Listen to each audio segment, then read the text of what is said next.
puji Tuhan, tepuk tangan yang dahsyat buat Tuhan kita. Puji Tuhan, merdeka! Tuhan ya. Jadi slogan kita Indonesia di ulang tahun kemerdekaan yang ke-79 adalah Nusantara Baru, Indonesia Maju. Ya, Nusantara Maju, Nusantara Baru, Indonesia Maju. Ya, jadi kita mau jadi baru lebih lagi, amin. Baru di dalam Tuhan. Ya toh, senggol kanan kiri bilang begini, jadi baru. Iya, tinggalkan yang lama. Nggak usah simpan sakit hati. Yang istri doang yang bilang amin. Oh puji Tuhan ya. Bapak-bapak juga amin. Puji Tuhan. Lebih maju di dalam Tuhan. Enggak ada yang amin. Iya ya, jangan cuman perut yang maju. Tapi kita harus juga mengambil langkah maju. Tinggalkan dosa. Katakan amin. Hidup lebih produktif untuk Tuhan. Ya, jangan sama lagi, hidup kita sudah dibaharui di dalam Tuhan. Tepuk tangan yang dahsyat buat Tuhan kita. Nah, saya mau sharing tentang mujizat terbesar. Mujizat terbesar. Bapak Ibu Saudaraku, mujizat terbesar yang Tuhan izinkan terjadi dalam hidup kita bukanlah kesembuhan, bukan juga kelimpahan. Mujizat terbesar adalah ketika saya dan Bapak Ibu ngalamin perjumpaan pribadi dengan Tuhan dan hidup dalam pertobatan. Tidak ada yang amin. Memang orang Kristen begitu, bicara lahir baru, pertobatan diam semua. Bicara berkat baru, berkat melimpah, aminnya paling kenceng. Iya kan? Saya ulangi lagi ya, mujizat terbesar. Bukan kesembuhan, bukan kelimpahan. Mujizat terbesar adalah ketika Tuhan dengan kasih-Nya mengizinkan kita mengalami perjumpaan pribadi dengan Tuhan dan hidup di dalam pertobatan. Yang sepakat bilang amin. Nah, ayo kita buka bersama-sama Matius pasal 5 ayat 20. Matius pasal 5 ayat 20. Saya tidak anti berkat, tidak anti kelimpahan Bapak Ibu Saudara. Tapi bagi saya orang Kristen yang mata imannya hanya tertuju kepada kelimpahan, menurut saya itu orang miskin. Orang Kristen paling miskin mentalitasnya. Oh, enggak ada yang amin. Ya, enggak apa-apa. Pelan-pelan kan biar firman Tuhan meneguhkan kita pagi ini. Ya, kita baca bersama-sama Matius 5 ayat 20. Matius pasal 5 ayat 20. Kita akan baca bersama-sama kebenaran firman Tuhan ini, biar firman Tuhan ini menguatkan setiap kita. Yang telah menemukannya katakan amin. Baik, kita baca bersama-sama Matius 5 ayat 20. 3, 2, ya. Maka aku berkata kepadamu, jika hidup keagamaanmu tidak lebih benar daripada hidup keagamaan ahli-ahli Taurat dan orang-orang Farisi, sesungguhnya kamu tidak akan masuk ke dalam kerajaan sorga. Menarik sekali Bapak Ibu Saudara, ini perkataan Tuhan Yesus. Bukan perkataan Rasul Petrus, bukan perkataan Rasul Andreas, bukan juga perkataan Rasul Paulus, tapi Tuhan Yesus sendiri yang bilang. Ya, yang suka klaim-klaim diri sudah masuk sorga boleh lambaikan tangan. Kan suka ditanya begitu kan, yang percaya pasti masuk sorga. Oh, yang amin cuma 2, yang lain tidak percaya. Yang percaya di dalam Yesus pasti kita masuk sorga. Nah, tapi perhatikan dulu perkataan Yesus yang ini. Ya, ini yang bilang tadi amin, percaya, ya. Coba perhatikan dulu perkataan Tuhan Yesus.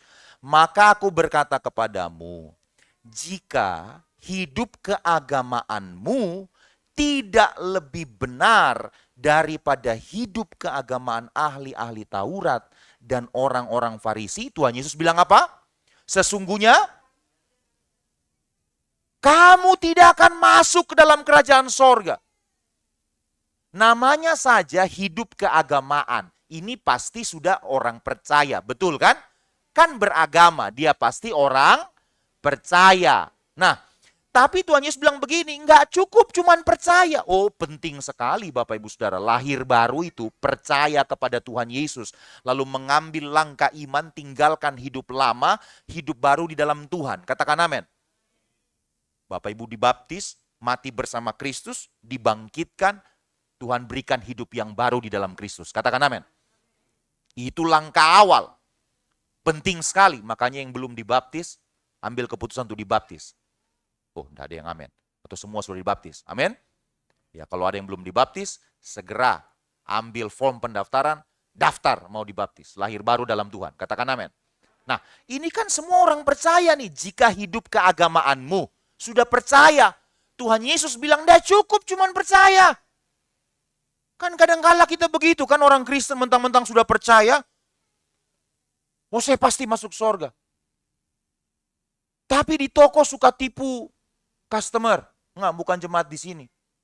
Di tempat lain. Amin. Oh saya sudah percaya, sudah melayani.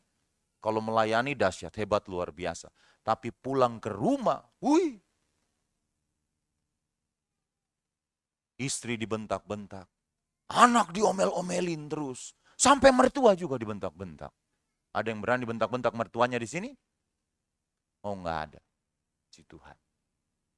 Jadi apa yang dia tampilkan di rumah Tuhan, di gereja, yang dilihat oleh banyak orang, tidak seperti apa yang dia tampilkan, yang dia hidupi ketika ada dia di rumah tangga. Tidak seperti apa yang dia tampilkan ketika ada di kantor. Di gereja, dia sepertinya lebih dahsyat dari malaikat. Sampai malaikat bilang begini, wih yang malaikat kan kita. Tapi kayaknya kerenan dia deh. Dia kalau nyanyi sampai gemeter-gemeter. Oh enggak apa-apa gemeter-gemeter Bapak Ibu Saudara. Tapi jangan pulang di rumah gantian istrimu yang gemeter, lihat. Baru ketuk pintu begini, istri sudah gemeteran. Habis deh kita, Hitler pulang. Selesai deh kita ini. Jangan kalau di gereja lambaikan tangan sampai gemeter-gemeter.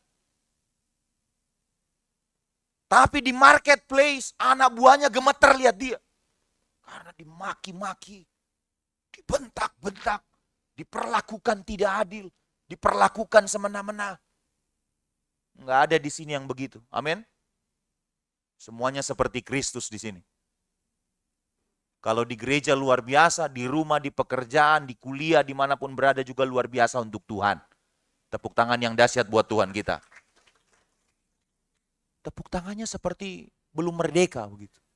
Semua merdeka dalam Tuhan, amin. Tepuk tangan lebih dahsyat lagi.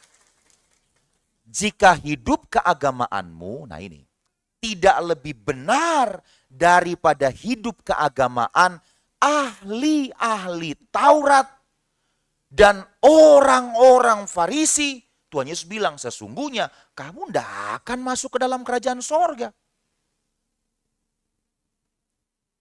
Jadi ini menurut saya breakthrough, terobosan.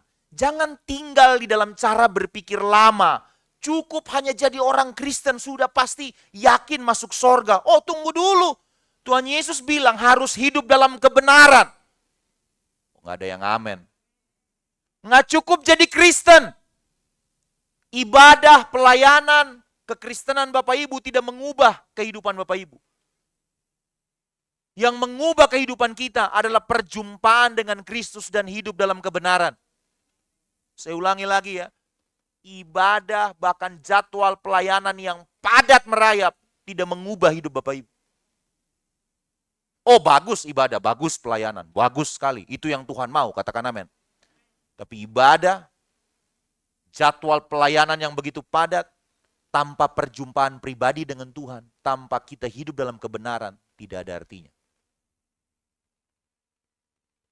Hanya menjadikan kita sombong karena kita pelayanan, karena kita rajin beribadah, lalu kita suka menjustifikasi orang, membanding-bandingkan hidup kita dengan orang lain. Sebab yang mengubah hidup kita adalah waktu kita mengalami perjumpaan pribadi dengan Tuhan dan hidup di dalam kebenarannya. Nah, kalau hidup keagamaan kita tidak lebih benar, garis bawahi kata benar di situ ya. Tidak lebih benar dari siapa? Dari ahli-ahli Taurat, orang-orang Farisi. Tahu nggak siapa itu ahli Taurat, orang-orang Farisi? Mereka orang-orang yang sejak usia dini sudah belajar Taurat. Jadi kalau Bapak Ibu mau berdebat tentang firman Tuhan, tentang hukum Taurat, bukan cuma 10 hukum Taurat loh Bapak Ibu Saudara, tapi penjabarannya itu sampai ribuan. Dan mereka pelajari itu bukan di usia 30 tahun saja, tidak. Dari usia dini. Mereka sudah belajar Taurat. Menguasai yang namanya firman Tuhan. Tapi urusan melakukan firman belum tentu. Jadi orang Farisi, ahli Taurat ini mereka adalah orang-orang yang terbiasa melayani, terbiasa hafal firman, tahu firman. Kalau bicara tentang firman mereka paling hebat. Kalau urusan pelayanan mereka terbaik. Mungkin kalau zaman sekarang Bapak Ibu Saudara ya, mereka kalau melayani pasti pelayanannya paling modern. Oh kalau bicara di gerejanya ada lighting, alat musik keren, alat multimedia keren, mereka pasti menguasai semua. Standar pelayanan mereka tinggi. Namanya saja ahli Taurat orang Farisi kan, terbiasa dengan ibadah yang sempurna. Yang terbaik mereka berikan. Urusan pelayanan mereka terhebat. Tapi urusan hidup dalam pertobatan, hidup dalam kebenaran firman, belum tentu. Tuhan Yesus pernah tegur orang Farisi. Tuhan Yesus bilang begini, ini orang Farisi ya, seperti kuburan. Di luarnya nampak indah, dilabur putih, tapi di dalamnya tulang belulang. Hidup keagamaan kita kadangkala begitu, dilihat oleh orang keren, bagus banget, mantap. Tapi di rumah, di marketplace, yang masih muda mungkin, di kuliah, di kampus, di sekolah, kadangkala hidup kita tidak seperti apa yang kita tampilkan di gereja. Curang, suka tipu-tipu, pendendam, emosional. Kalau di sini semuanya sabar, katakan amin. Mau lihat dia sabar, tungguin di rel kereta itu. Itu kalau jam 4 sore kan, na'udzubillah minasyaitonir rajim kan, dahsyat sekali itu. Itu padat merayap di situ. Nah coba pantengin di situ, lihat mana nih jemaat Gunung Sahari tujuannya. Dia sabar enggak? Kalau klaksonnya paling kencang, itu kurang sabar berarti. Maunya menang sendiri. Palang kereta panjang begitu. Masih diterobos naik motor. Nggak, bukan jemaat sini. Jemaat yang sono, katakan amin.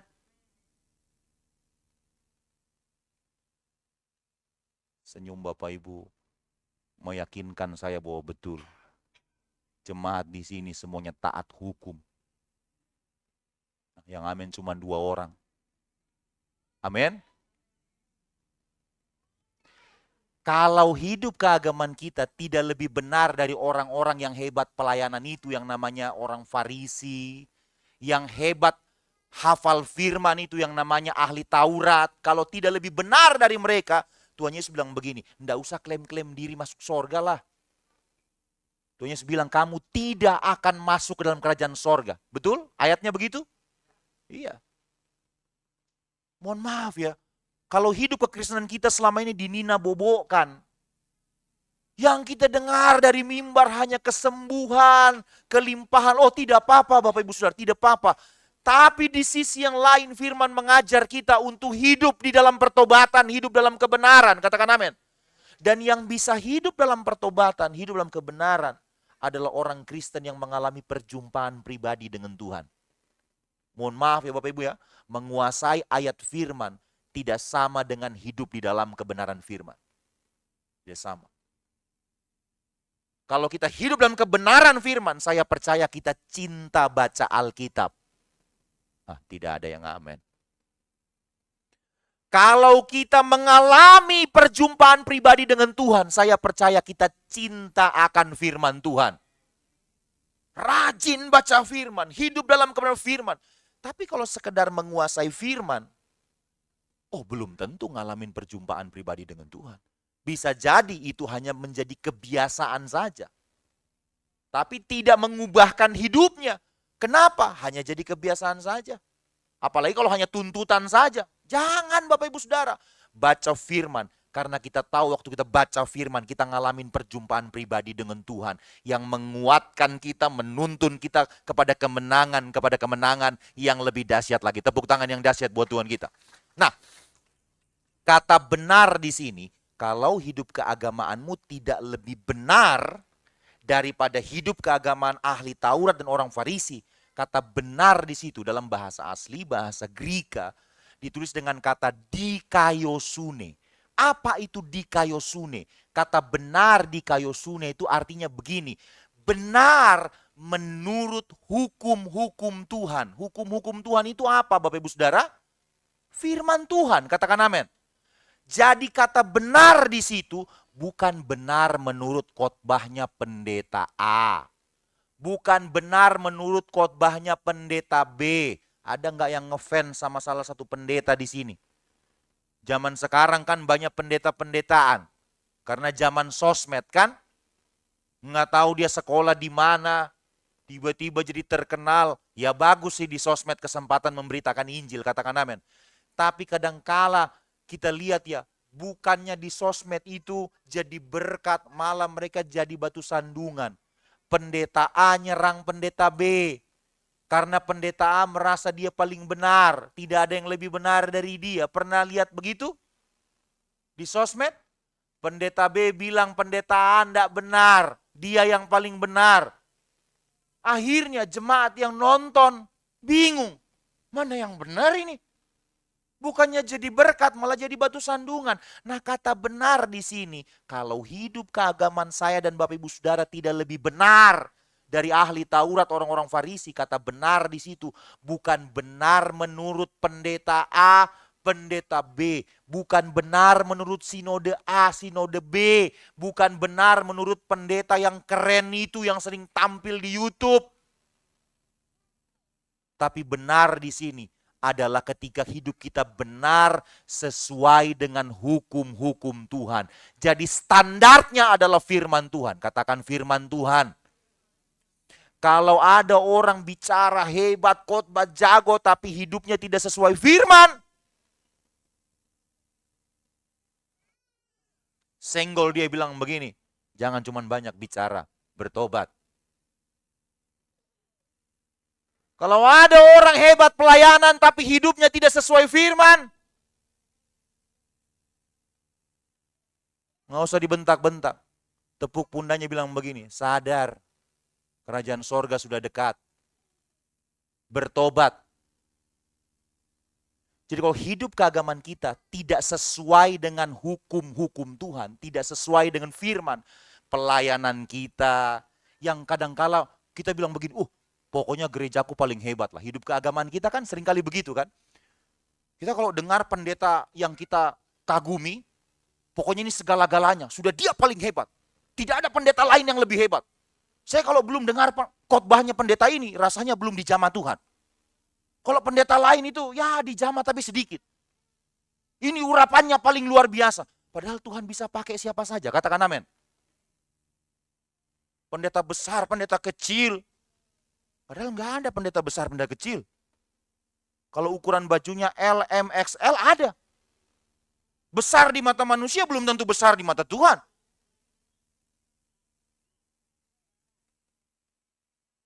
Bapak Ibu Saudara, kalau hidup keagamaan kita, pelayanan kita, engkau yang jadi ketua komsel, kau yang menjadi ayah, imam, kepala di dalam rumah tangga, kau sebagai istri, sebagai anak-anak, engkau sebagai pengusaha, kau yang punya toko, kau mungkin abdi negara, itu kan wujud pelayanan kita kepada Tuhan, katakan amin. Ya hidup keagamaan tidak cuma di gereja, tidak cuma di sini. Loh kalau hidup keagamaan cuma di sini, mungkin kami pendeta paling keren dari Bapak Ibu. Iya kan? Karena hidup kami setiap minggu di sini. Tapi bukan ini, bukan cuma ini hidup keagamaan kita, katakan amin. Hidup keagamaan kita tidak cuma di sini, waktu ibadah 2 jam. Nggak! Hidup keagamaan kita di luar sana juga, katakan amin. Waktu engkau rela menolong yang susah, menguatkan yang lemah, Jujur kepada semua orang, katakan amin. Mengasihi jiwa-jiwa. Jadi berkat untuk keluargamu. Ingat, pelayanan pertama dan utama itu bukan di mimbar ini, tapi di keluarga.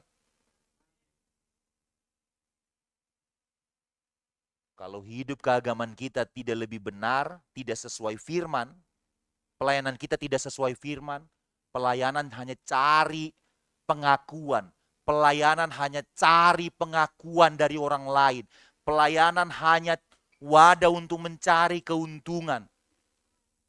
Kalau hidup keagamaan kita tidak sesuai firman, Tuhan Yesus bilang begini, nggak layak masuk surga.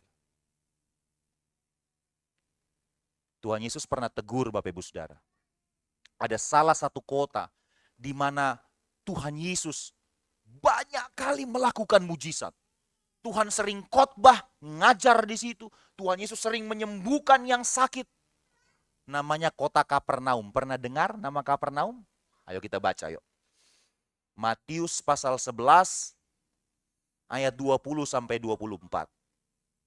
Matius pasal 11 ayat 20 sampai 24. Ayo kita baca bersama-sama Bapak Ibu Saudaraku. 3, 2, ya. Lalu Yesus mulai mengecam kota-kota yang tidak bertobat, sekalipun di situ ia paling banyak melakukan mujizat-mujizatnya. Celakalah engkau Korazim, celakalah engkau Betsaida. Karena jika di Tirus dan di Sidon terjadi mujizat-mujizat yang telah terjadi di tengah-tengah kamu, sudah lama mereka bertobat dan berkabung. Ayat 22, tetapi aku berkata kepadamu, pada hari penghakiman tanggungan Tirus dan Sidon akan lebih ringan daripada tanggunganmu. Dan engkau Kapernaum, apakah engkau akan dinaikkan sampai ke langit? Tidak, engkau akan diturunkan sampai ke dunia orang mati. Karena jika di Sodom terjadi mujizat-mujizat yang telah terjadi di tengah-tengah kamu, kota itu tentu masih berdiri sampai hari ini. Makanya tadi saya bilang begini Bapak Ibu Saudara, di awal khotbah saya tadi, kalau masih ingat ya. Mujizat terbesar bukan kesembuhan, bukan kelimpahan. Mujizat terbesar adalah ketika kita ngalamin perjumpaan pribadi dengan Tuhan dan hidup dalam pertobatan. Katakan amin. Coba lihat. Ayat 20. Lalu Yesus mulai apa? Mulai? Nggak mau Alkitab semuanya ini Bapak Ibu Saudara. Mengecam kota-kota yang tidak bertobat. Sekalipun di situ iya, Tuhan Yesus maksudnya paling banyak. Mengerti kata paling? Nggak ada yang lain, sudah ini yang paling bagus, ini yang paling banyak, ini yang paling keren. Paling banyak melakukan mujizat-mujizatnya. Bapak Ibu kalau pelajari dalam Alkitab berbahasa Greka, kata mengecam di situ ya, itu sama artinya dengan mengutuk. Ini Lembaga Alkitab Indonesia menerjemahkannya dengan sangat lembut. Mengecam di situ bukan cuma mengecam Bapak Ibu Saudara. Bukan cuma marah, tapi mengutuk. Lalu Yesus mulai mengutuk kota-kota yang tidak bertobat. Sekalipun di situ Tuhan Yesus paling banyak melakukan mujizat-mujizatnya. Pernah dengar Tuhan Yesus mengutuk? Pernah baca di Alkitab Tuhan Yesus mengutuk? Pernah. Tuhan Yesus pernah mengutuk pohon ara yang tidak berbuah. Itu satu pohon loh Bapak Ibu Saudara. Ini bukan cuma satu pohon, ini satu kota dikutuk. Bukan cuma satu kota, 3 kota. Kota loh Bapak Ibu Saudara dikutuk oleh Tuhan. Loh kita bertanya, kok Tuhan mengutuk? Yang saya tahu Tuhan itu mengasihi, Tuhan itu memberkati. Amin. Tapi itu bukan kata saya, ini kata firman. Tuhan mengecam. Dalam bahasa asli mengutuk kota-kota yang apa? Yang tidak bertobat. Sekalipun di situ paling banyak Tuhan Yesus melakukan mujizatnya. Nah, ada 3 kota, Korazim, Betsaida, dan Kapernaum. Fokus kepada kota yang terakhir, namanya Kapernaum. Kota Kapernaum itu berulang-ulang disebut di Alkitab, betul kan? Sering banget disebut di Alkitab. Karena memang kota Kapernaum itu kota yang paling banyak melihat, mengalami mujizat Tuhan, mengalami keajaiban dari Tuhan Yesus. Nah, ada beberapa mujizat yang Tuhan Yesus pernah lakukan di Kapernaum. Yang pertama ya, ini saya mau ajak Bapak Ibu untuk merimain kembali, mengingat kembali, merefresh kembali. Betapa banyaknya mujizat yang Tuhan Yesus lakukan di Kapernaum. Nah, masih ingat gak Tuhan Yesus pernah menyembuhkan hamba seorang perwira Kapernaum? Masih ingat? Itu terjadi di kota Kapernaum, Bapak Ibu Saudara. Namanya saja perwira Kapernaum. Perwira itu, Bapak Ibu Saudara, adalah orang Roma yang ditempatkan oleh Romawi, kerajaan Romawi, untuk menjaga kota Kapernaum. Nah, artinya begini, kalau ada satu orang perwira, zaman dulu Bapak Ibu Saudara, kalau pelajari ya kekuatan tentaranya Romawi itu, kalau ada satu perwira itu selalu membawahi 100 tentara Roma. Coba bayangkan, artinya di Kapernaum itu ada satu perwira tinggi dan 100 tentaranya. Nah, kalau kota yang namanya Kapernaum sampai dijaga oleh 100 tentara plus satu kepalanya, satu perwiranya, artinya Kapernaum itu kota yang penting. Kalau enggak penting, enggak perlu dijaga, betul kan? Jadi zamannya Tuhan Yesus dulu, Kapernaum itu kota yang kaya, kota yang maju, kota yang hebat. Makanya banyak orang berbondong-bondong datang ke Kapernaum. Ditambah lagi di kota Kapernaum itu Tuhan Yesus melakukan banyak mujizat. Semakin menarik perhatian banyak orang untuk datang di Kapernaum. Tuhan Yesus pernah menyembuhkan hamba perwira Kapernaum. Satu mujizat. Mujizat yang lain. Masih ingat ke Bapak Ibu Saudara? Tuhan Yesus pernah menyembuhkan ibu mertua Petrus yang hampir meninggal karena sakit apa? Sakit apa? Sakit apa? Demam. Wah, rajin baca firman ini. Sakit demam. Zaman dulu Bapak Ibu Saudara, demam bisa bikin meninggal. Belum ada Panadol sama paracetamol Bapak Ibu Saudara. Belum ada. Orang kalau demam bisa meninggal. Ibu mertuanya Petrus hampir meninggal karena sakit demam. Tapi Tuhan Yesus menyembuhkan, mujizat terjadi. Bapak Ibu yang pernah ke Holy Land, kalau dibawa ke Kapernaum pasti foto-foto di reruntuhan rumahnya ibu mertua Petrus. Betul nggak? Masih ada sampai sekarang, pasti foto-foto di situ. Mujizat ketiga. Masih ingat nggak? Suatu ketika ada orang lumpuh, lalu teman-temannya peduli sama dia, care sama dia. Lalu teman-temannya ini bawa nih temannya yang lumpuh untuk berjumpa dengan Tuhan Yesus. Berharap Tuhan Yesus doain dia, lalu sembuhkan temannya ini yang lumpuh. Tapi waktu sampai di rumah di mana Tuhan Yesus sedang mengajar, kan banyak orang ngalangin mereka. Mereka nggak bisa masuk ke dalam rumah itu. Puji Tuhan mereka dapat hikmat. Naik ke atap, atapnya dibuka, temannya diturunin. Masih ingat nggak peristiwa itu? Diturunin ke bawah. Lalu Tuhan Yesus menyembuhkan orang lumpuh itu. 3 mujizat. Masih ingat gak? Tuhan Yesus pernah suruh Petrus, Pet, kamu harus taat pajak. Tuhan Yesus tahu Petrus nggak punya uang. Tuhan Yesus bilang begini, sudah kamu ke Galilea. Karena Kapernaum itu di pinggir danau Galilea.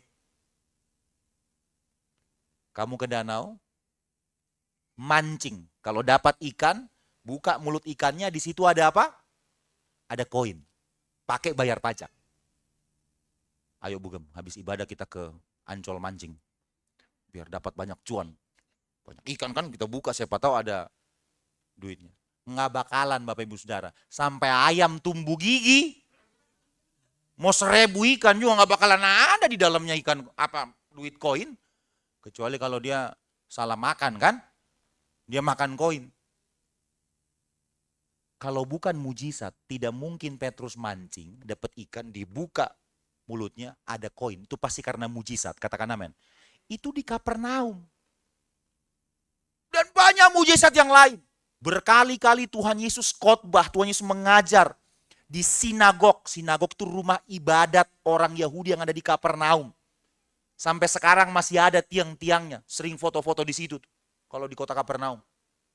Tuhan Yesus khotbah di situ, Tuhan Yesus ngajar di situ, dan banyak orang terpesona dengan khotbahnya Tuhan Yesus. Kalau Tuhan Yesus yang mengajar di sinagog itu banyak orang berbondong-bondong datang mendengarkan pengajaran, mendengarkan khotbahnya Tuhan Yesus. Padahal di situ ada orang Farisi, betul nggak? Ada ahli Taurat yang sudah belajar Taurat dari remaja. Nah, bedanya khotbahnya orang Farisi dengan khotbahnya Tuhan Yesus tahu nggak apa? Tuhan Yesus khotbah bukan cuma pakai ini. Tapi dia khotbah dengan kuasa. Katakan amin. Karena dia khotbah dengan kuasa, itu menyentuh, menjamah, memulihkan banyak orang. Makanya banyak orang kalau Tuhan Yesus lagi khotbah, lagi mengajar, banyak yang datang. Mirip kayak sekarang. Kalau lagi KKR, sampai ribuan orang datang. Rela hujan-hujanan di tengah lapangan. Betul nggak? Apa yang dicari? Mujizat. Begitu sudah sembuh, sudah terima mujizat, dia bilang begini, dah Tuhan Yesus, bye-bye, saya sudah sembuh. Tidak mau lagi ikut ibadah, hidup lagi dalam dosa. Karena sudah sembuh. Bye Tuhan Yesus. Shie Tuhan Yesus, sudah sembuh. Hidup lagi dengan cara yang lama. Mirip kayak orang Kapernaum. Itu sebabnya Tuhan Yesus mengutuk kota Kapernaum. Coba baca tadi Matius 11 ayat 20. Lalu Yesus mulai mengecam kota-kota yang tidak bertobat, sekalipun di situ ia paling banyak melakukan mujizat-mujizatnya. Kota apa saja yang dikutuk? Ayat 21 namanya kota Korazim. Kota Betsaida di ayat 23. Dan engkau Kapernaum. Artinya Kapernaum juga dikecam, dikutuk oleh Tuhan Yesus. Nih, perhatikan perkataan Tuhan Yesus. Kapernaum, apakah engkau akan dinaikkan sampai ke langit? Apa kata Tuhan Yesus? Tidak. Engkau akan diturunkan sampai ke dunia orang mati. Loh, ini ucapan kutukan loh Bapak Ibu Saudara. Kapernaum, apakah engkau akan dinaikkan sampai ke langit? Tuhan Yesus bilang begini, enggak. Tidak. Engkau akan diturunkan. Bukan cuma sampai di tanah, tapi sampai di dunia orang mati. Bapak Ibu yang hanya terpesona dengan khotbah-khotbah kemakmuran ya, tolong perhatikan perkataan Tuhan Yesus ini. Kalau saya tidak anti berkat, saya yakin Tuhan Yesus terlalu sanggup memberkati setiap kita. Katakan amin. Tuhan Yesus terlalu mampu menyembuhkan yang sakit, membangkitkan yang mati, memberkati setiap kita. Katakan amin. Tapi ini hal yang serius, tapi saking seriusnya, ya, terlalu serius, tapi tidak banyak orang Kristen mau serius untuk melakukan ini. Yang bisa serius untuk melakukan perkataan Tuhan Yesus ini hanya orang-orang Kristen yang mengalami perjumpaan dengan Tuhan dan hidup dalam pertobatan. Katakan amin. Tidak banyak yang bilang amin. Memang begitu. Kapernaum, apakah engkau akan dinaikkan sampai ke langit? Tuhan Yesus bilang tidak. Engkau akan diturunkan sampai ke dunia orang mati.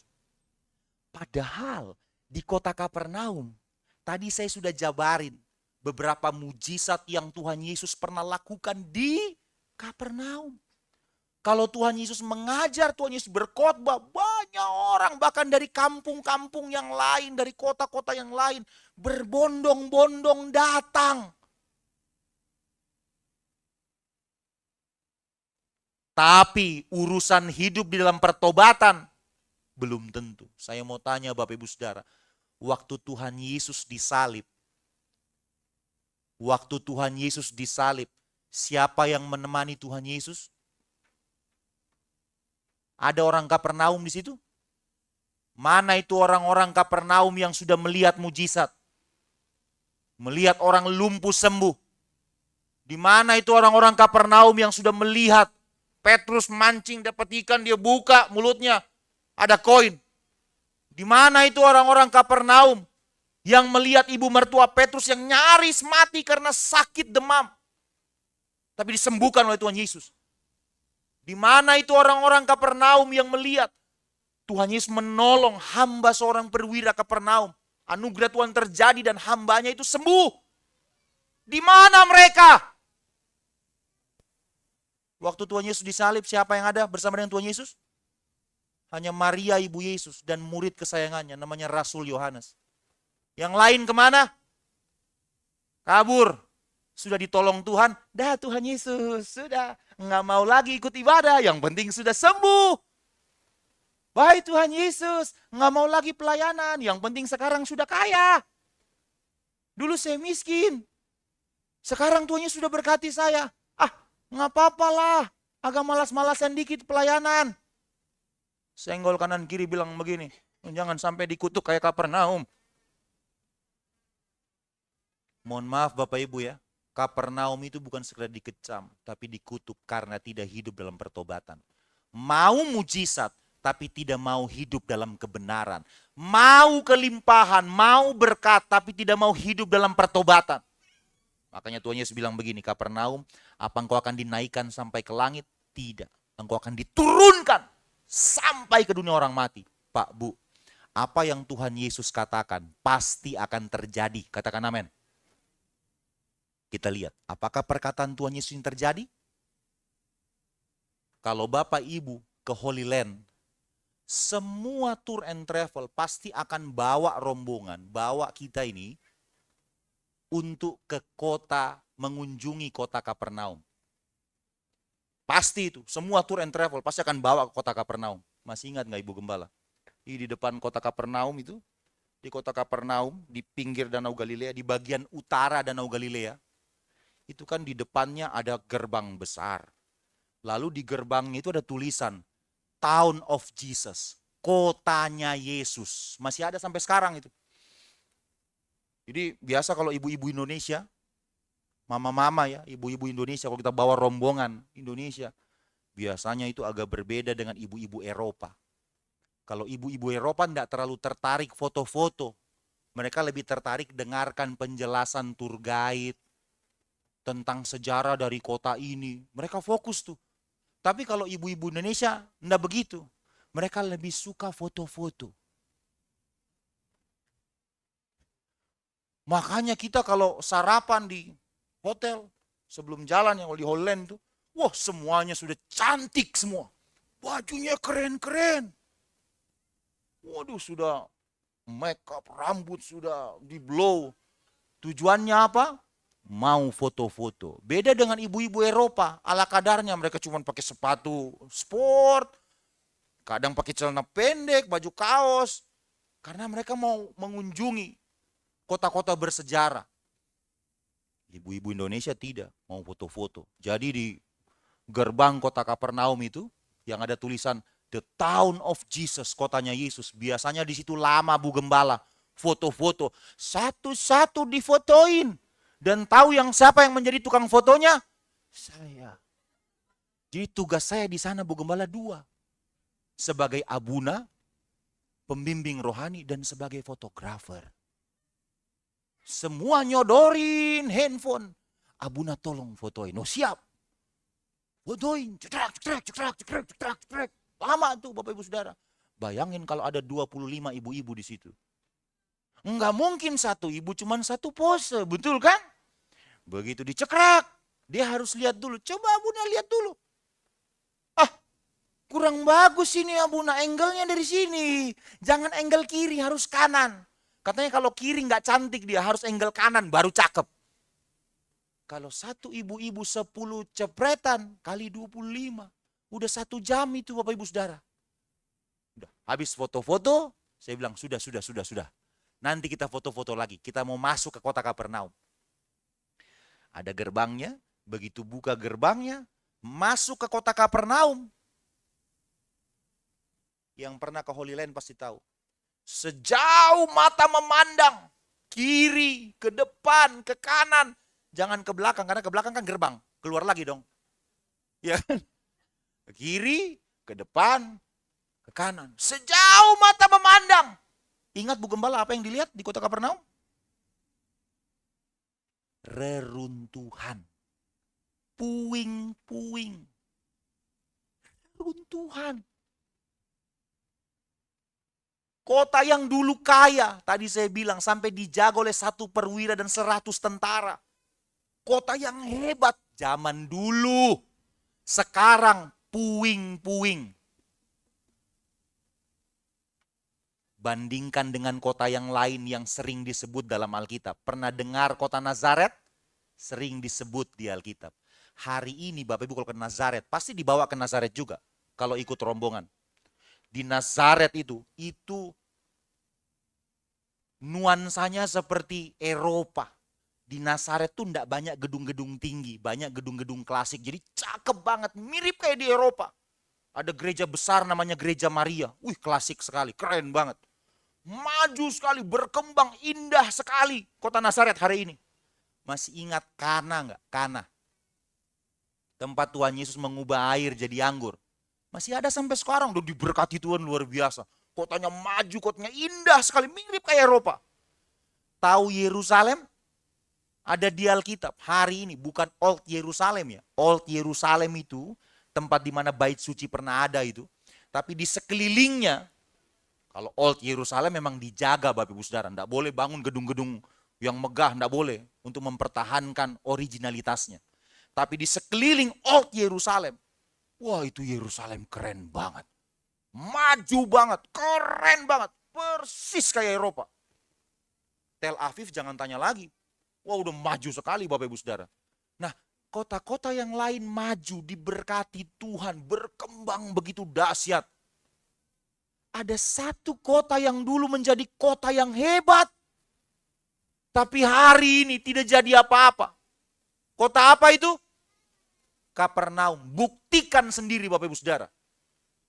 Bapak Ibu ke Israel, masuk ke kota Kapernaum, sejauh mata memandang yang Bapak Ibu lihat. Hanya reruntuhan. Ingat perkataan Yesus? Kapernaum, apakah engkau akan dinaikkan sampai ke langit? Tuhan Yesus bilang apa? Tidak. Kalian akan diturunkan sampai ke dunia orang mati. Apa yang Tuhan Yesus katakan pasti digenapi. Saya bingung dengan orang Kristen. Sedemikian seriusnya Tuhan Yesus ngomong. Kok banyak orang Kristen tidak serius dengan pertobatan? Hanya serius dengan berkat. Kalau bicara berkat, rohnya menyala-nyala. Giliran hidup dalam kebenaran, hidup dalam firman. Tidak banyak orang tertarik. Tapi doa saya, GBI Gunung Sahari nomor 7A. Mau serius hidup dalam kebenaran, hidup dalam pertobatan. Tepuk tangan yang dahsyat buat Tuhan kita. Saya tutup khotbah saya. Pak, Bu, hidup kekristenan itu jangan sekedar menjadi monumen. Tahu monumen? Tahu nggak monumen? Monumen itu kan dibuat untuk mengingat peristiwa yang telah lalu. Peristiwa-peristiwa bersejarah dulu. Makanya dibuat monumen untuk mengingat peristiwa itu. Hidup kita jangan seperti monumen. Oh, si A dulu, cinta Tuhan dulu. Dia kalau pelayanan paling rajin dulu. Sekarang sudah terhilang entah di mana. Dulu ses itu, kalau pelayanan di WBI urapan Tuhan dahsyat. Dulu. Sekarang nggak tahu di mana. Dulu. Hidup kekristenan bukan hidup seperti monumen. Hidup kekristenan itu hidup yang punya movement, katakan movement. Tahu movement? Pergerakan. Kalau dulu hidup dalam dosa, ayo ada movement. Putuskan, untuk lahir baru dalam Tuhan. Tinggalkan dosa, hidup dalam pertobatan. Katakan amin. Kalau dulunya kasar kepada istri, suka selingkuh, harus ada movement. Tinggalkan dosa, hidup dalam kekudusan pernikahan. Katakan amin. Dulu pelayanan, di pelayanan dikit-dikit tersinggung. Tuh, Bapak Ibu yang belum ikut pelayanan ya, mau lihat itu ayat manusia menajamkan, besi menajamkan besi, manusia menajamkan sesamanya, buru-buru daftar pelayanan.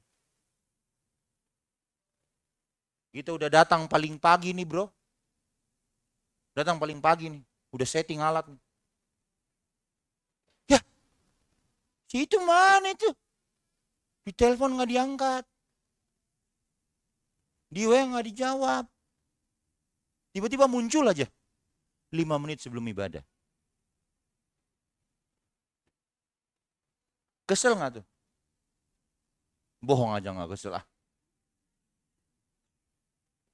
Besi menajamkan besi, manusia menajamkan sesamanya. Di pelayanan kadang kita kasih usulan, dianya tersinggung. Nggak, bukan di gereja ini, di gereja yang lain. Pindah gereja, ya.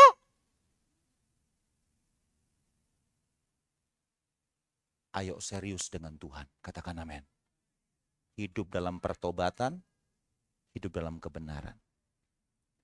Bapak Ibu bisa hidup dalam pertobatan, hidup dalam kebenaran kalau mengalami yang namanya perjumpaan pribadi dengan Tuhan. Jangan seperti Kapernaum. Mereka menerima mujizat, menerima berkat, tapi tidak mengalami perjumpaan pribadi dengan Tuhan. Itu sebabnya mereka tidak bertobat, mereka tidak hidup dalam kebenaran. Tuhan Yesus bilang, setiap kita di sini, mungkin kita bukan siapa-siapa, tapi kalau kita hidup ngalamin perjumpaan dengan Tuhan, kita berharga di hati Tuhan. Kita bangkit berdiri sama-sama. Haleluya, katakan Tuhan, ku mau menyenangkan-Mu. Tuhan, bentuklah hati ini.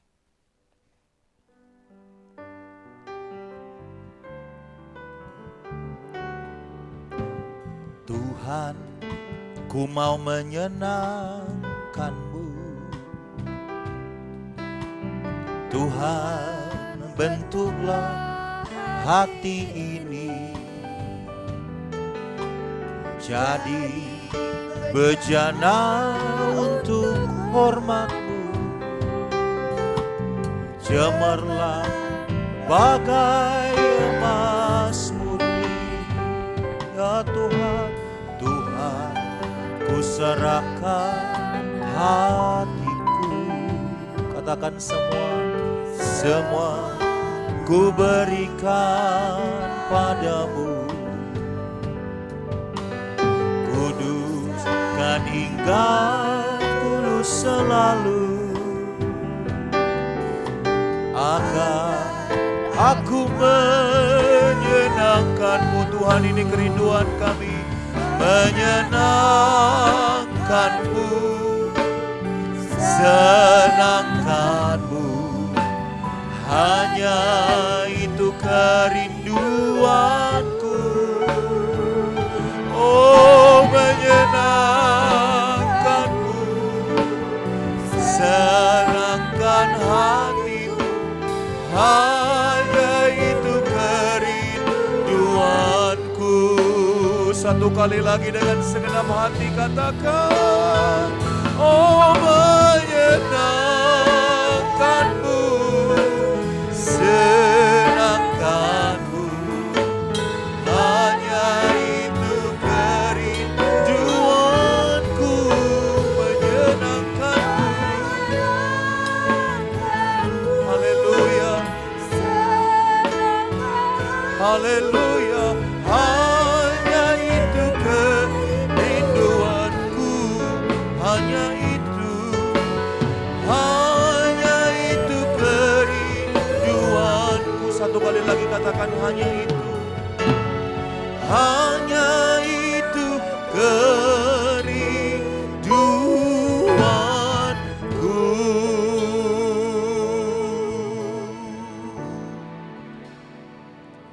Kami telah mendengarkan isi hati Tuhan yang disampaikan melalui khotbah Alkitab yang kami dengarkan pagi hari ini.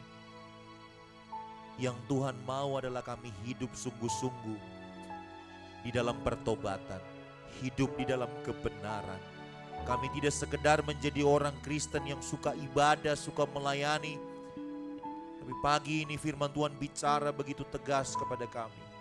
Yang Tuhan mau adalah kami ngalamin perjumpaan pribadi dengan Tuhan yang mengubahkan hidup kami. Kami mau hidup sungguh-sungguh di dalam kebenaran, hidup sungguh-sungguh di dalam pertobatan. Tolong setiap keluarga Tuhan, biarlah setiap keluarga umat-Mu hidup di dalam pertobatan, hidup dalam kebenaran. Keluarga umat-Mu menjadi keluarga berkemenangan, keluarga kesaksian. Pribadi lepas pribadi, pagi hari ini mengambil komitmen yang baru untuk tinggalkan hidup yang lama. Hidup sungguh-sungguh di dalam kebenaran, hidup di dalam pertobatan. Berkati mereka Tuhan, yang lemah Tuhan kuatkan. Di dalam nama Tuhan Yesus, kuasa-Mu menjamah melawat umat-Mu. Sembuhkan yang sakit. Engkau Allah Yehova Rafa, kuasa-Mu tidak terbatas. Tuhan sanggup menyembuhkan. Kalau manusia berkata tidak mungkin, maka bagi Allah tidak ada hal yang mustahil. Sembuhkan umat-Mu, pulihkan umat-Mu. Engkau sanggup menolong umat-Mu di dalam nama Tuhan Yesus. Yang miskin diperkaya, yang terjatuh dibangkitkan. Mereka bangkit kembali, iman mereka dibangkitkan untuk sungguh-sungguh hidup dalam pertobatan, hidup dalam kebenaran. Hamba berdoa, setiap umat-Mu yang hadir pagi hari ini, mereka menjadi orang Kristen yang dewasa imannya. Mereka cinta Tuhan, ngalami perjumpaan pribadi dengan Tuhan.